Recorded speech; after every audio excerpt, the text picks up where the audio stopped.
Fala galera, tudo bem? Então, com o objetivo de dar continuidade ao assunto iniciado no último toque rápido, continuaremos, abordando a unidade motora. Então, galera, vai se inscrevendo no canal, deixando aquele like e roda a vinhetinha. Então, galera, vamos imaginar o seguinte cenário, né? Não raro, não tem nada de raro nisso não. Um sujeito com menor massa muscular, levantando mais carga em um determinado exercício, por exemplo, o supino, do que um outro com maior quantidade de massa muscular.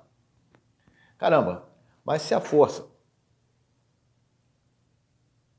dependesse tão somente da área de secção transversa, isto não aconteceria jamais. Então, é lógico, fica claro que a força não depende só da massa muscular, depende de outro fator. Então, esse outro fator, ele está ligado aí ao sistema nervoso central, está ligado aí ao conceito de unidade motora. Imaginando agora um outro sujeito caminhando aí pela orla, e de repente ele resolve correr. Bom, para correr precisa gerar mais força. A massa muscular ela não aumenta imediatamente. Então, imagina. Então, como é que ele foi capaz de gerar mais força para correr? Outro, estou fazendo um exercício com 10 quilos. Resolvi aumentar para 15. E aí, essa força ela veio de onde? Bom, a resposta ela é única. Do recrutamento simultâneo das unidades motoras. Então, galera, o forte é diferente do hipertrofiado. O forte é aquele sujeito que consegue recrutar mais unidades motoras ao mesmo tempo. Isso é uma habilidade treinável também, Então, enfim. Agora, imaginando, eu estou correndo e vou reduzir a velocidade da minha corrida para caminhar.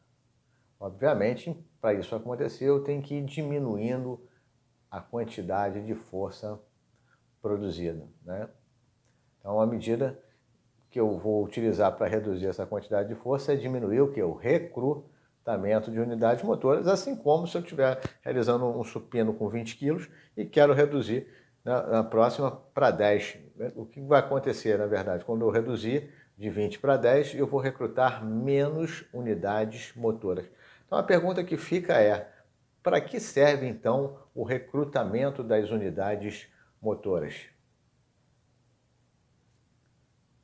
Serve para controlar a força.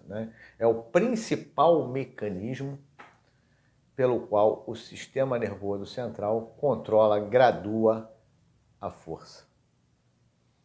Em última análise, um sujeito forte é aquele sujeito que consegue recrutar um grande número de unidades motoras ao mesmo tempo. Então, quando eu treino força e quero aumentar essa capacidade de um determinado indivíduo, eu tenho que, fisiologicamente, aumentar o acesso desse indivíduo a um maior número possível de unidades motoras.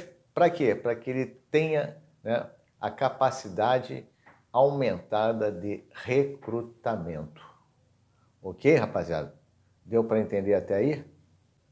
Então, para além do aspecto quantitativo, no recrutamento das unidades motoras, que foi o que foi falado até o momento, existe uma questão qualitativa dentro disso também.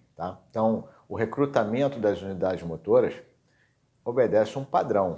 Então, inicialmente, independente da intensidade do movimento, as unidades motoras menores, vemos isso, né, no outro toque rápido, as unidades motoras menores, que têm limiares de mobilização mais baixos, são ativadas primeiro.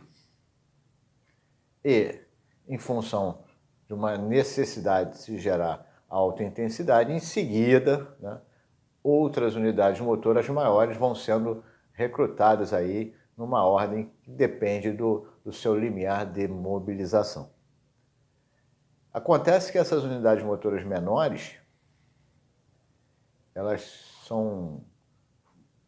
contêm as fibras musculares do tipo 1, mais resistentes à fadiga. Então você imagina só, um sujeito, né, mantendo um esforço em alta intensidade, né, ativando unidades motoras pequenas e unidades motoras grandes, e à medida em que o tempo vai passando, ele vai entrando em fadiga.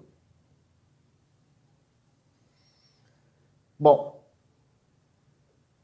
qual tipo de unidade motora entra em fadiga primeiro?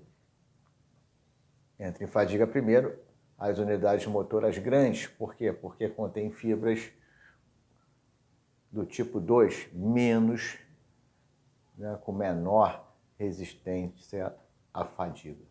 Então, esse é o princípio do recrutamento, né? Então, inicialmente se recruta as unidades motoras pequenas, depois as grandes, né, caso seja necessário, e à medida que se entra em fadiga, primeiro, né, vão fadigando as unidades motoras maiores, né?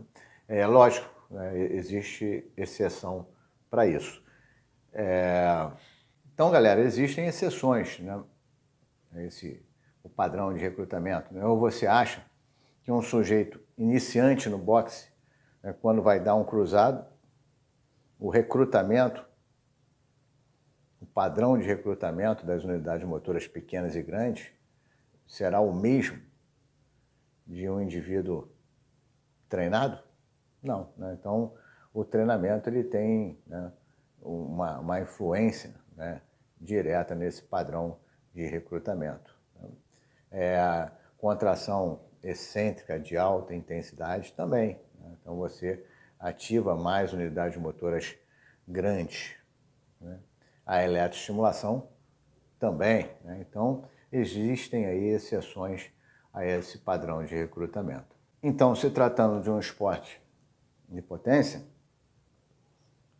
o que o treinador tem que promover é um aumento na capacidade do indivíduo de recrutar mais unidades motoras grandes no menor tempo possível. Para quê? Para que ele melhore a sua taxa de desenvolvimento de força.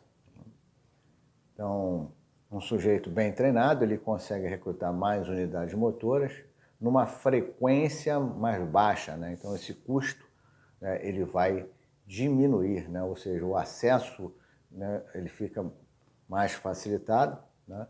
Tudo isso se deve, né, ao que já foi falado no TR anterior, né, em função da diminuição do limiar de mobilização da unidade motora treinada. Lembrando que a adaptação, né, neural, ela está em íntima relação com a especificidade do gesto, né? Então, uma eficiência, né, no recrutamento de unidades motoras, aumentada em função do treinamento, só vai ter transferência para a prática à medida em que, né, esse treinamento ele, né, for similar ao que acontece, né, na prática. Caso contrário, né, não vai haver transferência nenhuma, né?